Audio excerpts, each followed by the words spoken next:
Hi there, welcome to the Healthy Church Staff Podcast. Happy Friday to you if you're listening to this podcast on the day that it is released. If not, happy Monday, Tuesday, Wednesday, Thursday, whatever day you're listening. Happy day to you. So glad that you're here. My name's Todd Rhoades. I'm one of the co-founders over at Chemistry Staffing and your host right here on the Healthy Church Staff Podcast. Today we're going to talk briefly about something that I think is just totally overlooked many times, but it's incredibly powerful.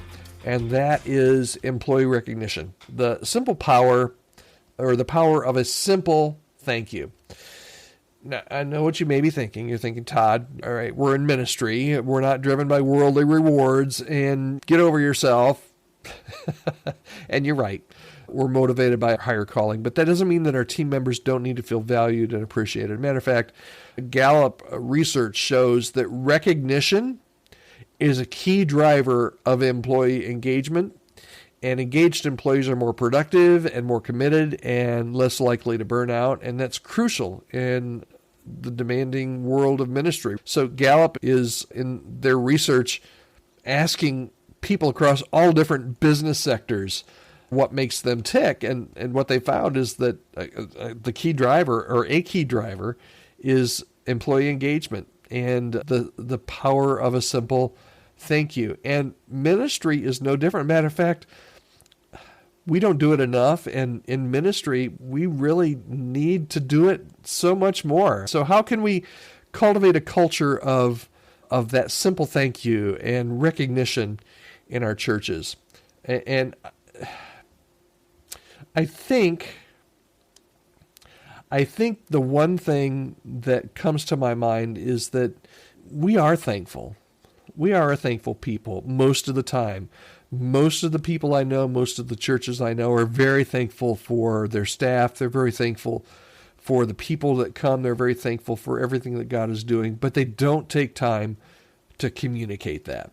First of all, how can we cultivate this culture of recognition? The first thing is just to make it personal. Make it personal. Don't just make generic compliments. Take time to notice and acknowledge specific contributions. Hey, Sarah, that lesson you taught at youth group last night was incredible. You've really got a gift for connecting with the students. Things like that, oh my goodness. How do you think that made Sarah's day, probably her week?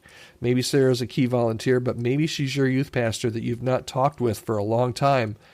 And when you see things that need to be called out in a great way, don't just call out the bad things. We're good at calling out the bad things in our churches. But when you see something that just needs an attaboy or a pat on the back, don't make it generic. Make it very specific. Take the time to notice. Sometimes, here's what I like to do. Sometimes do it verbally. That's incredibly impressive and makes a huge impression. But so do little notes and cards. Even more than emails. You can do it in an email. Emails are impersonal, or a text is maybe a little better than email. But just a little thank you card saying, hey, I noticed what you did and it was awesome. That makes a world of difference. Second of all, be timely. Don't wait for a special occasion. Recognize the good work as soon as you see it. A simple thank you in the moment as you see it sometimes can go a really long way. Another way you can do this is to go public. Celebrate successes in front of not just the person, not just Sarah. Next time you have a youth group volunteer meeting that next week, say, hey, did you guys hear Sarah on Wednesday night? She hit it. Let's thank Sarah for what she's doing. Man, it's just incredible. It not only honors the individual, but it does inspire others. And then another thing is sometimes we just need to be creative. Think of beyond the typical Employee of the Month award. Write a handwritten note, as I said, maybe a small gift card, or give somebody a day off to recharge. You can do that. Get creative. So here's your bottom line. Many of our staff members, and we just went through our 2024 Church Staff Health Assessment results, and what we found is that there are a lot of church staff members that are really struggling with burnout and exhaustion and just not feeling like they're a valuable part of the team.